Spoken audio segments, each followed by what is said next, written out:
কিছু না কিছু খেয়েই চলে, কারণ এদের খাওয়া আর দুষ্টুমি করাই হলো প্রধান দুটি কাজ। কিন্তু দেখা যায় তো সব ছাগলরাই যে এমনটা হবে তা কিন্তু বলা যায় না।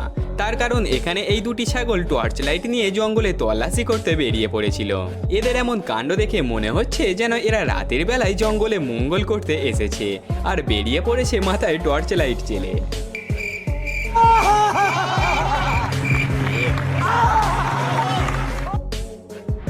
একদিকে কুকুররা যেমন শান্তশিষ্ট ও ভদ্র স্বভাবের হয়ে থাকে, তেমনি অপরদিকে বানররা দুষ্টু আর ছটপটে স্বভাবেরও হয়ে থাকে, যারা যেখানেই যায় সেখানেই তাণ্ডব করে বেড়ায়। কিন্তু কখনো কি ভেবে দেখেছেন বানর আর কুকুর যদি একে অপরের মুখোমুখি হয়ে যায় তাহলে কি হতে পারে? ভিডিওতে আপনি দেখতে পাচ্ছেন এই গাছের তলায় কিছু বানর মিলে আড্ডা দিচ্ছিল, আর তখনই সেখানে পৌঁছে যায় এই কুকুরটি, যে মূলত নিজের এলাকা থেকে বানরদেরকে হটানোর জন্যই এখানে এসেছিল। আর এরপরেই তাদের দুজনের মধ্যে এমন এক মহাযুদ্ধ